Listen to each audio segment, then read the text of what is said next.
انا جدا اعتذر، والله العظيم والله العظيم اني ابد مو لا قصد ازعلك، انت اهم شيء بالدنيا ما تزعلين. اعتذارك مو مقبول. على راسي، بس شو اسمه، مو مهم تقبلين يعني، المهم اعبر لك عن عن بس اعبر لك عن مشاعري وخلص وراها بعد ما علي. لا، ما اريد تعبر لي عن مشاعرك. بس لحظه من برا خصتك، بس تقفي لي، بس شوفي لي هاي انت موجوده وياي بالبيت، بس شوفي هاي واحده اسمها مروه تقول انا معجبه بيك مروه انا مرتبط، شوفي انا ابد ابد ابد ما انطي مجال لحد ابد، انا ابد ما انطي مجال لحد. من هاي بس سؤال، انت شو وقت تكبر وهاي مشاعرك المبعثرة تترتب؟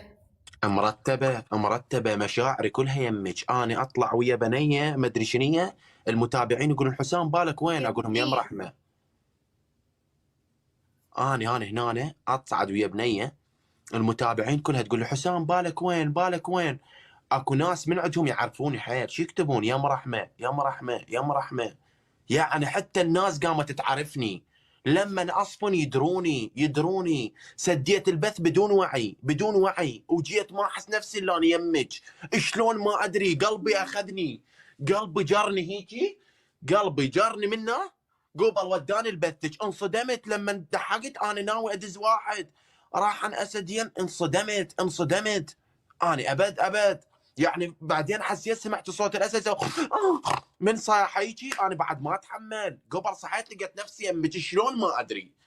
هذا يسمونه الحب، هذا يسمونه التعلق، هذا يسمونه الشيء المهم بالحياه. نعم الانسان بلا حب مثل الانسان بلا نعال، يعني يمشي حافي، يعني ما يقدر يطلع منا لهنا. الانسان اللي ما عنده حب يعني بحساب ما عنده، يعني يعني شو اقول لك، يعني انا ما ما زين يعني خون التعبير، بس يعني اكو ربط، صح؟ يعني اكو ربط بين شنو هو، بين الحب والنعال، شفت شلون؟ هسه اقول لك شلون، راح تقولي لي شنو هو، الانسان اللي ما عنده حب مثل اللي ما عنده نعال، يعني دا يطلع يتفضح، يعني راح تقولي لي شلون. مثلا انا طلعت المكان بتريد داي، يعني حلو يعني عيد. نصيحة مني إلك. لا بس خليني اكمل. لا، نصيحة مني إلك. ايه أنت والتعبير. ايه أنت والتعبير. نعم. يعني لا تعبر بعد. ما أريد أجرحك بالكلام، بس بعد لا تعبر. يعني خليك ساكت أحسن. ها خليك ساكت، لا تعبر. ليش؟ لأن أنت والتعبير قصة حزينة. لا دحقي شو اسمه. أنا ما أريد أدحق. أنا إذا أدحق راح يعني أنطيك بلوك أبدي، فخليني بس على الصوت. خلاص لا عاد قمض وخلي احكي. ما يحتاج أقمض، مقمضة أصلا. ها ما يحتاج أقمض، مقمضة أصلا. إذا فتحت ما راح أباوع. مطيتك وضعية. اللي اريد من عندك يعني مو الخاطري، إيه. الخاطر الناس اللي موجوده هسه بلايفك قمضي، واني اصلا ما راح اضحك وراح احكي.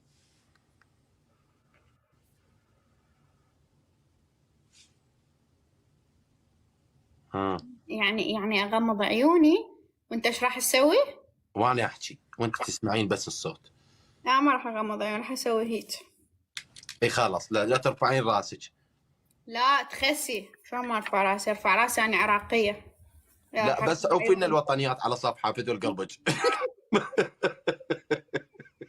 ارفع راسك، أنت عراقي. ما أقدر أنزل راسي. دخل الوطنيات بأم التعبير. قلت بس لي راسي.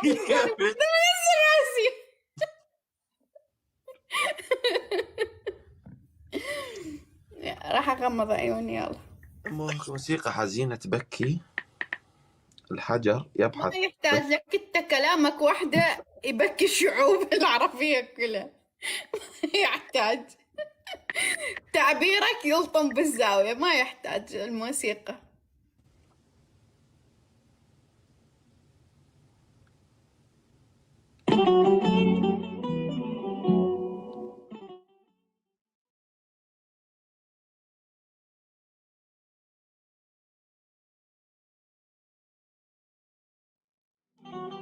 يلا راح اقمض.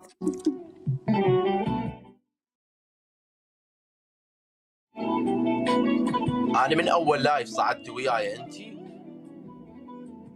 احس مو قلبي ولا عقلي ولا عيوني، بس كل شيء صار جسمي يشوف بس انتي. قمت اصل مرحلة انه حتى الناس اللي وياي يشوفوا انتي. هواية حاولت اتجاهلك، هواية ضربت على راسي وقلت انه انا اكبر من هذا الشيء، وان الحب عبارة عن لعبة وماكو شيء اسمه حب. وانا ما احكي هذا الكلام على مود يتصور بالاكسبلور، ولا احكي هذا الكلام على مود شهرة، لان اصدقاء المقربين يعرفوني انه انا اخر هم الشهرة. ف كنت اظن ان الحب لعبة، وان الحب كلمة مال مراهقين، وانه سهل يحب الانسان. انا كنت افكر انه اي شخص كان يطب لي بالخاص واكتب له احبك ويكتب لي يحب انه هو يحبني، انه هذا حب، وان هي هاي العلاقة مال الحب. بس لما انت كنت ما تتواصلين وياي وما عندي اي تواصل وياك، وكنت اشتاق لك واحسك قريبه من قلبي، رجعت مره ثانيه وقلت انه هذا مو حب، انه هذا جوز هيك. كنت انا ما اتواصل وياك، بس لما صرت اتواصل وياك ما ادري صار بي، قمت ما احب احكي. يعني لما اجي اريد احكي ويا بنيه ما اقدر، شيء يمنعني، حتى ويا الولد. لا حتى ويا الولد قمت ما احكي. قمت اشوفك انت كل الدنيا. يعني حبيت انه وقتي واللي بقى من عمري اخليه بس لك. احب اقول لك كلمه وما ندري، وهاي بيد رب العالمين مهما صار، لا بيدي ولا بيدك. هذا الشيء يم رب العالمين بس. يقول لك مو زلمه وانعد على الزلم، وقبلها ومن كثر غيرتها علي، من كثر غيرتها علي انا اعترف اذيتها، ومو زلمه وانعد على الزلم الا اخذ الحبيتها. هذين الشغلات بيد رب العالمين، والحب والبقاء هذا كله بيد رب العالمين. اذا الله كاتب لنا نكمل سوا راح نكمل، واذا الله كاتب لنا نفترق راح نفترق. بس انتي كرحمه الاخر نفس بحسام تبقين اقل شخص علي، سواء الله رادنا سوا او ما رادنا سوا. راح تبقين البنيه العزيزه على قلبي، البنيه اللي بكل شيء تمشي بيا، وما حاجه اكمل الباقي انت تفهمينه.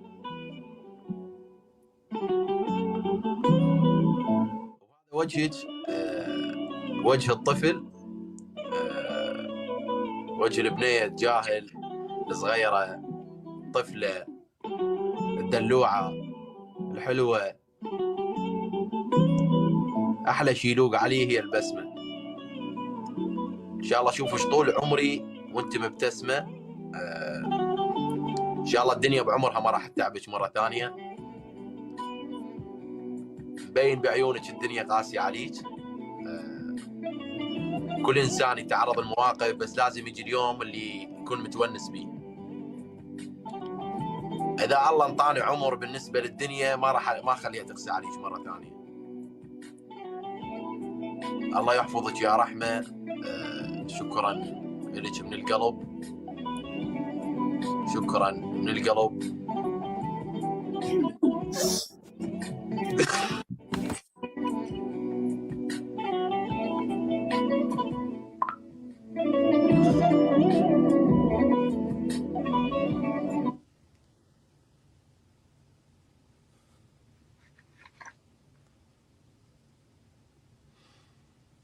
مش تعايب.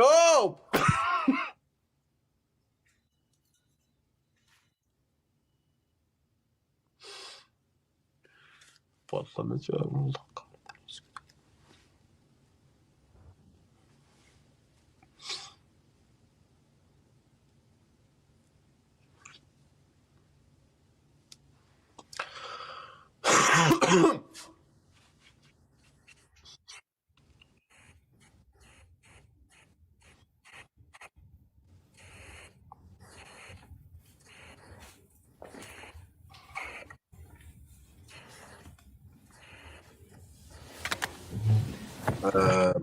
احنا نعتذر والله ما باهسي يعني بصراحه ما ادري كان سكتت.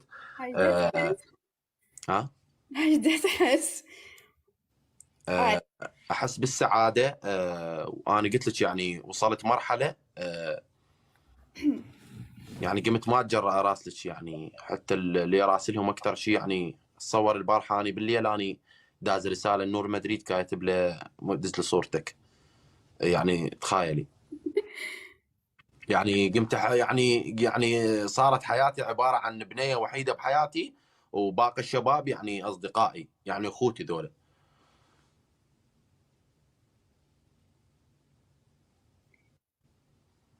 بس بالنسبة هذا اللي أنا كنت بي أني دا أحلم له حقيقة.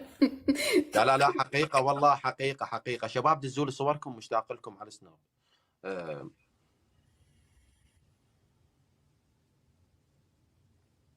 لا يعني اصدقائي، يعني حتى من الولد تقارين شنو، ولد صدقاني، يعني احبهم واشتاق اشوفهم. يعني الشوارب هيك مختطه تويتهن لا حد يدز صورته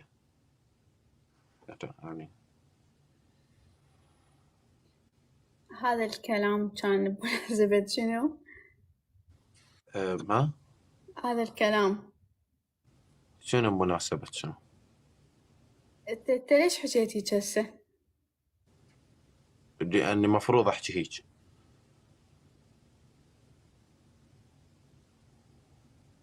بس دقيقة خلينا نتفاهم، مش بيكم انتوا رأسا ما صدقتوا على الله؟ ألف مبروك، ترى هو قال كلام عادي يعني، بس اهدوا شوية يعني. ما أدري أنا ما دا أستوعب، ما أدري انتوا دا تستوعبون. يلا تصبحون على خير شباب بنات. شبيش مصدومة يا الله؟ البنية راح تموت يا عمي، وين امك ولد؟ بس تعطيني رقم امك، البنية راح تفطس. انت اول مرة تسمعين كلام يعني شنو حلو لو شنو؟ شبيك ولد؟ شبيك انت تحكين برقبتك؟ ادري المصارح الشان بو.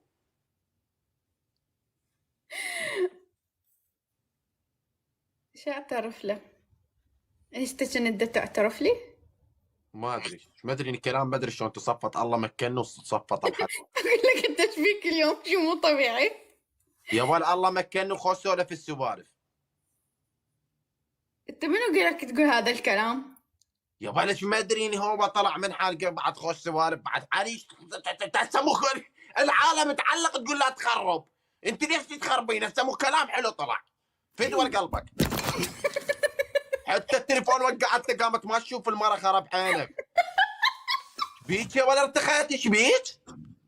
قامت ما تشوف حتى التليفون وقعته خرب عينك.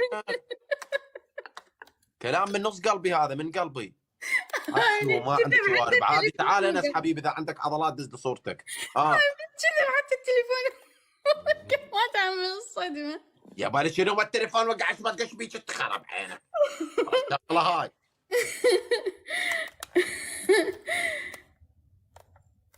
بيك اسوي لك انا بعد الخاطر مش بيك، اسوي لك اقول لك كلام طلع من قلبي، من قلبي والله.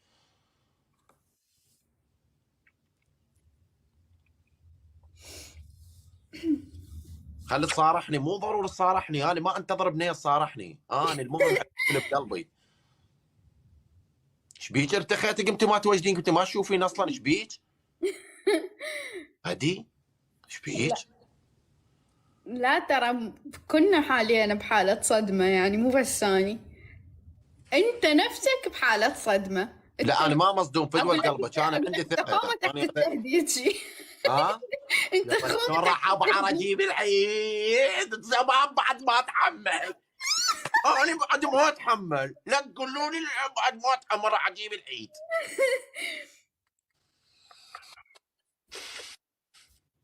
خلاص بخاطركم راح اسكت.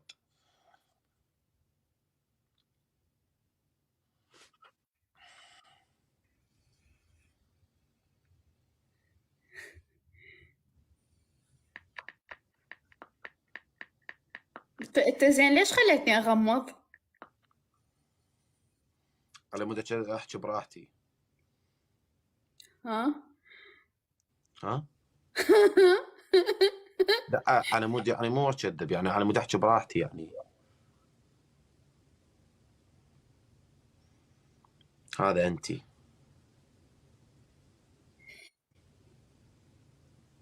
شوف هذا انتي حاليا.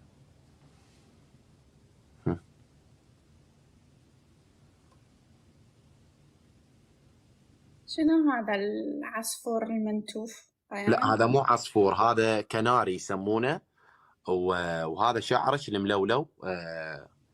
بس ليش رجليك هيك ضعيفات؟ اكلش بيك يعني. لا يعني بس هو انه يشبهك، يعني كناري يسمونه. يعني انا بنظرك هيك؟ يعني هو احلى مخلوق الكناري، فدوى قلبك، ايش بيك انت فاهم الموضوع غلط؟ ها هذا من هو؟ ابو سعد، فدوى قلبك انت صدقت داز صورتك، شو اسوي بيك الخاطر الله؟ ليه يا ابو يعني سعد، ليه يا حبيبي؟ يعني انت تشوفني بنظرك هيك واني رجلي هيك؟ يعني انا رجلي مو حلوة؟ اني توني نفس السؤال الطرح علي هذا السؤال طبعا. نفس موضوع الرجلين بس بغير صيغه. يعني انه انت تشوف شلون تعرف البنيه طبيعيه ام اصطناعيه، يعني رايحه للتجميل. فكان جوابي انه اني يعني عارفها يعني من خلال شلون اوضح لك هسه. يعني هسه انا رجلي مو حلوة؟ اكيد حلوات فدوى قلبك. يعني دا تتنمر على رجلي؟ بس لحظه، ما تريدين اقول لك فدوى الرجليك خاطر الله، ترى انا مو جاروبه يعني، بس شويه يعني اعطيني مجال، انطيني فرصه فدوى قلبك. انا ما مصادق جاروبه على مود اركز على الرجلين. مصادق موتين، انا شو اصخم بالرجلين فدوى قلبك، مصادقه جاروبه. ايش بيك؟ صب ظافراني. انا شو علي بالرجلين فدوى قلبك، احنا انا عفش دعك على رجليك انعال. شنو معجب بنعالي؟ ايش عنده دعك على رجليك؟ خرب عينك.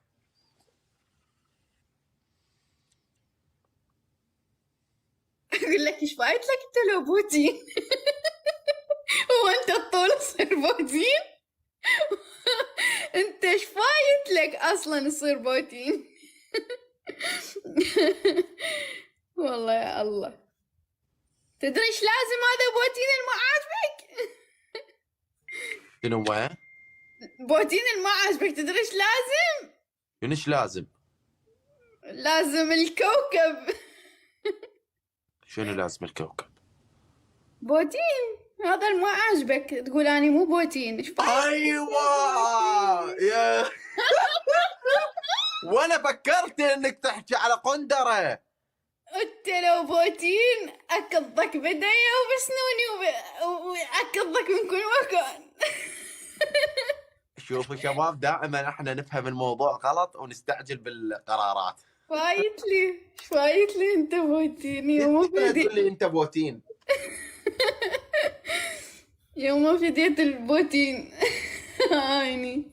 انا دائما يكتبوا لي، تدرين على السناب دائما يعلقوا لي انت بوتين انت بوتين، وانا يعني دائما. لا بوتين اللي ما يقصدوه مو بوتين اللي انا قصده.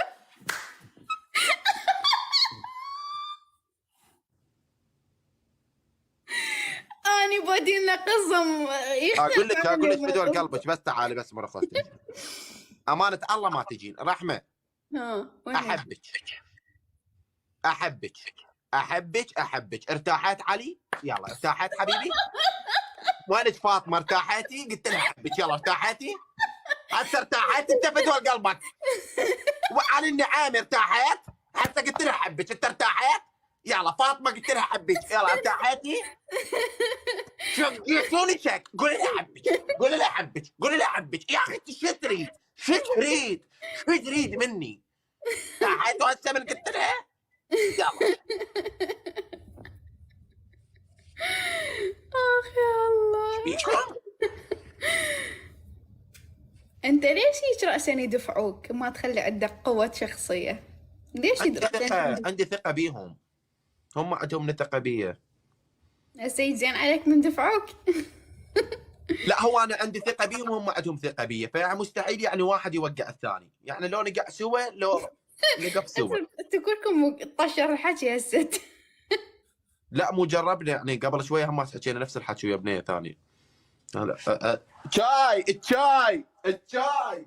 خرب عليك سقط. شاي. ارحب قطر. تعال تعال، ادري ما منك فائدة. لا لا لا لا ابد والله حرام، ابد والله الكلام اللي نقول لك اياه هذا حصري. انا تدري شو وقت اصدقك؟ نعم. ارحب قطر، بس بحالة واحدة صدقك، تدري شنو هي؟ لما نخطبك. لا ايش فايت لك؟ ترى بهيج لحظة رومانسية جايفة. لا لا، حتى من تخطبني هم ما اصدقك. عادي احتمال تخطبني تضحك علي وبعدين تعوفني. ما ينضحك علي بهاي السوالف بابا، اني يعني هاي الامور ما تعبر علي. نو يا طالع والله كنت افكر فيكي.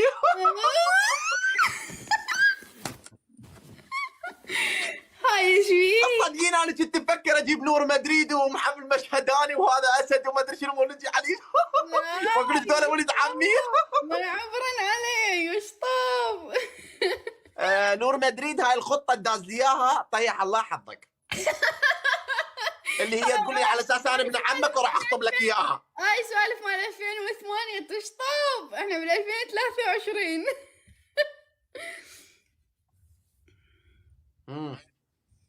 ايه تدري شو وقتها اني بس بحاله واحده اصدقك، بس بهاي الحاله. نعم. بس من تدق الباب اقول لك منو، تقول اني وافتح لك الباب تطلع انت بس بهاي الحاله. غير حاله تشطب. شنو بس من تدق الباب اقول لك منو، تقول اني افتح الباب اشوفك اصدق هاي انت. بس بهاي الحاله الوحيده بالحياه اصدقك، اما غير شي يشطب. هسه لو تقول لي اعشقك. هسه كل شيء ما بتعمل يعني. بس لحظه يعني ادق الباب مال بيتكم تفتحين تقول لي تلقيني اني لو شو قصدي؟ مو شرط الباب مال بيتنا، اي باب تدق تقول اني، اقول لك منو، تقول اني حسام افتح الباب اشوفك قدامي اصدق هاي انت.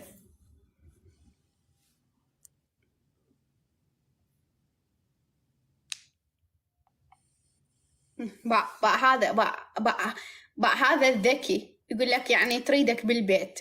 يا ول يا معثور، يا ول ايش تخليني اقوم ارتاح عليك بالمصلاوي هسه 6 اشهر ما يوجهك. بس هذا هم ما تلحق يعني. شو تريدين يعني ادق الباب اخطبك لو ابو دليفري لو شو تريدين؟ لا يعني بس من تدق الباب، يعني حتى لو مثلا تريد كيلو بطاطا طماطة، تريد لك بصلاية، تقول أنا حسام جيرانكم فتحي لي الباب، أصدق. فدوى القلب السهلة هاي شباب راح مرة حاسس غير ماخذ نظرة عليك. هي انس كلها مو بس هي ايش فيك؟ انس طيح الله حظك انس. هو هيك؟ انت تقف وياه لا تفضحني. هي مو هنا المشكلة، انتوا تدرون هو المشكلة لحد الآن ما وصلت الفكرة. لا وصلت الفكرة، انا افتهمت ايش تقصدين واللي ببالك شنو. بس اني شنو اقصد؟ اللي ببالك يعني انه بعد ما اتزوج ادق الباب وتفتحين وتشوفين اني، غير لو هيك شنو. لو انا تفكيري خرا، ادري تفكيري زربه ادري. اقول لك يعني هو اذا احنا دخلنا بمرحله انه احنا تزوجنا وانت تدق بعد ما يحتاج تدق الباب حتى تصدقك. خلاص هاي اثبتت لي انه انت يعني راجل ويسيد الرجاله يعني. طيب في شنو حال، رايك ادق في الباب؟ حال يعني اثبتت هذا في حال يعني ان شاء الله بعد 100 سنه ضوئيه. اي نرجع لموضوعنا. يعني قصدي انه في حال تدق الباب.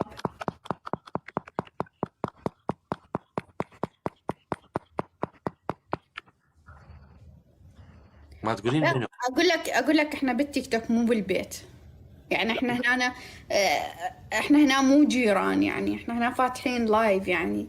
انت ليش تدق التليفون؟ قلت لك الباب. دحقي هاي الشغله ما اقدر اسويها، راح تساليني ليش. ليش؟ اذا تكتبين على الجوجل اكبر تافه يقول لك هل تقصدين حسحس، فاني مليون بالميه لما ادق الباب راح انهزم وما راح ابقى قبال الباب.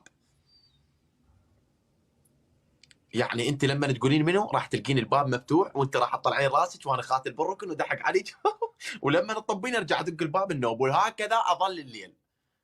فمستحيل راح تشوفين وجهي لما ادق الباب. ايه مو هي هاي الفكرة. هسه انا حاولت اشرح لك اياها انت وصلتها بدون ما اني اشرحها. يعني انه اني بحياتي كلها ما راح اثق بيك ولا اصدقك ولا حتى من تدق الباب. هي هاي الفكرة انت وصلتها لنفسك من شرحتها هسه. مثل ما قلت انس، البنيه نشره.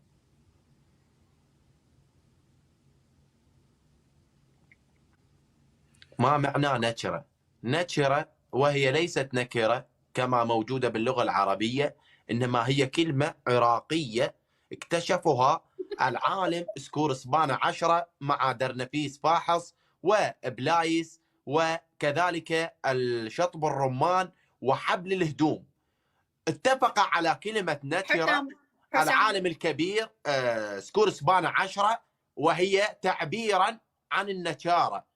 سوف يأتي واحد منكم ويقول لي ماذا يعني نجارة؟ النجارة ليست النجارة التي هي تبع الخشب، إنما النكرة معناتها الفتاة الذكية صاحبة العقل الذكي، لكننا نقول عليها لوتية. راح تقول شنو معنى لوتية؟ هاي كلمة عراقية لست مسؤولا عنها، واللهم أني أبلغت، فاللهم أني من الصالحين. يعني ذن الكلمات ما اعرف شو معناها، بس هم اللوتيه نفسها النكره، نفسها الزبده، اللي يرجع كلهن الى كلمه واحده وهي ذكيه، التي مستحيل ان ننطقها ونحن عراقيين، انما نقول نكره، لوتيه، ملعبه، والاحرى من ذلك نقول شيطانه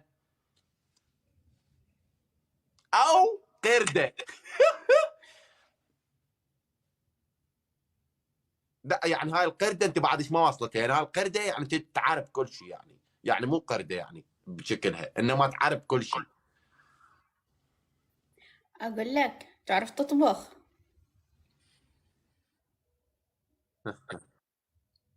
سالتيني بالطبخ سالتيني بالطبخ. الله عليك تعرف تطبخ لو لا؟ سالتي انت ما تدرين اصلا، انت صاعده ويامن. بس اهدى علينا شيف بوراك تعرف تطبخ لو لا؟ لا ت- لا تعظم المواضيع. الله هاي شنو هاي الدبل؟ هذا الدبل يحتاج لدبل. الله تقول يحتاج لا تعرف تطبخ. يحتاج لصقر. ويقول لك اللي ما يعرف الصقر تقول تعرف تطبخ يا ولد، انت جيتي على انت جيتي هسه، انت جيتي سالتيني تعرف تطبخ، انت جيتي هسه فدوى قلبك من انا حدد لي ومن انا خفف لي اللحيه. لا لا أنا ما قلت لك تعرف تزين، أنا قلت لك تعرف تطبخ. لا فيك أنا الحلاق قلت لك تعرف تطبخ.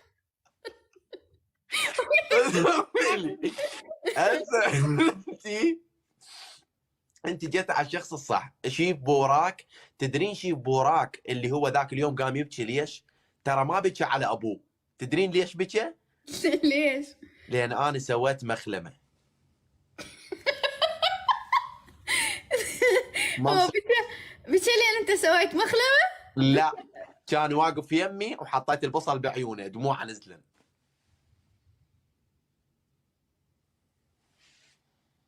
يعني اني طباخ جدا، طباخ جدا. تريدين اثبت لك ما عندي اي شيء. شو تريدين اسوي لك؟ شو تريدين هسه؟ قررت سولف. يعني تعرف تسوي تشريب؟ هذا اشوفه بوجهه عارفه. لا.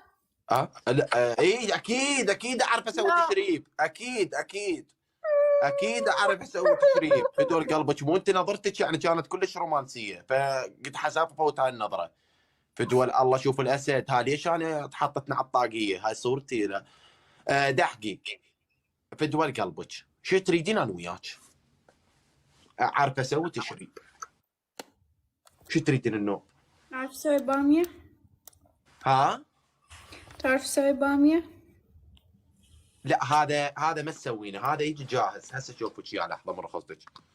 هاي انا ما اسويها طبعا. يعني هذا يجي جاهز. شوفي هذا. بس اكو انا اقدر اجيب قياس اكبر عندي بالبيت اكبر دحمي. هذا يسمونه شو اسمه، بس انا شنو عندنا بالبيت كبير مثلث فول جان جوزي اسمه جان جوزي شوك شك جان جوزي الدللي. اشتري لك 3 بالبيت الدللي. امر دللي. تشتري لي 3 من هذا بالبيت وين اخليهم؟ انت مو ردتي يا بر، انت ردتي. انت بس اطلبي، انا مليون مره قايل لك بس اطلبي بس اطلبي بس اطلبي. انت اطلبي وتدللي كل عقليك. تعرف تسوي دولمة؟ عارف. يا شراد لهالدولمه تمن وتلفه وحطه بالجدريه وهو يصير كش ما يرادلها. شو تريدين اسوي لك امر دللي؟ انت تعرف تسوي كيك؟ لا هنا أنا ما اقدر، لان زحمه اسوي كيك وانت موجوده. تدول الله تدول الله ينبو يقصيني.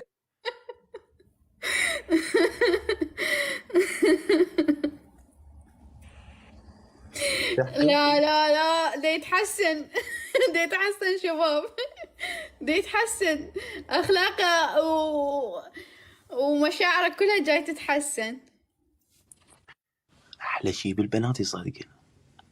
انت قلت لي هسه شو تريدين بس اطلبيه؟ اي نعم اكيد. اي تي ام منور. شو وقت يوصلني الايفون الذهب؟ نعم. الايفون الذهب شو وقت راح تدز لي اياه؟ لا انا قلت لك اطلبي لا تمضرطين. انت قلت لي اطلبي، انا اصلا حاكمتك، فاني هسه جاي اقول لك سرع المده، يعني اريد يوصلني باسرع وقت. قلت لك الزلمه ما يتراجلها ولازم عليه عده. يصير انا اكسر العده؟ ما يصير 17 يوم يصل لك رسخام. لا لا عمي اكتب لك اسمك تريدين بدون اسم باكر اجيب لك بدون اسم. لا اسمي. خلاص 17 يوم. هواي يعني. لا عاد لا ليش راح سالتيني يعني خلال ذن ال 17 يوم انا راح اشد حيلي ان انتم تزعلين علي؟ لا يعني انه حتى اذا زعلت علي ام الايفون يعني ام الشركه عادي. المهم انه لا مستحيل، شنو ما تسوي بهاي 17 يوم مستحيل ازعل عليك، مستحيل. ورا 17 يوم اطلعهم عليك. كل 17 يوم شنو تريد تسوي بحياتك مستحيل ازعل عليك. ماشي. يعني اي شيء بحياتك تسوي بهاي 17 يوم مستحيل ازعل منك، مستحيل. بس وراها نتفاهم. زين شنو رايك اثبت لك رجولتي بجدر دولمه؟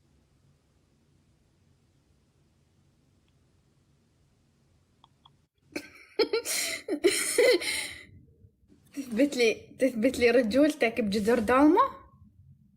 يا اخي والله دوختيني. هسه تقولين مو تقولين دق الباب على مود عارفك التسلمه. يا ولا انا راح اجيب جدر دولمه وادق الباب.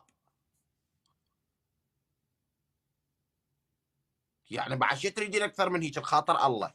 بس يكون هاي الدولمة تكون تفتح لايف وتطبخها قدامي وقدام الناس كلها، اولا احترمي نفسك، راح تقولي لي ليش. انت قلتي اريد جدر ما الدولمه، انت قلت اريد دولمه، قلتي اريد جدر ما الدولمه، انا راح اجيب لك جدر. أنا سألتك قلت لك تعرف تطبخ، قلت لي إيه الشيف بوراك ما يلحق بيا. رجعت أنا إيش قلت لك؟ قلت لك تعرف تسوي دولمة، قلت لي إيه أني ملك الدولمة، قلت لك ماشي. خلاص ابشري. يعني إذا اطبخها ما على أنت تتعبيها فأني من راح آكلها؟ ما راح أحس بطعمها. اطبخها على اللايف، وهاي الدولمه حصريا وياك، هاي باذنجان بالدولمه.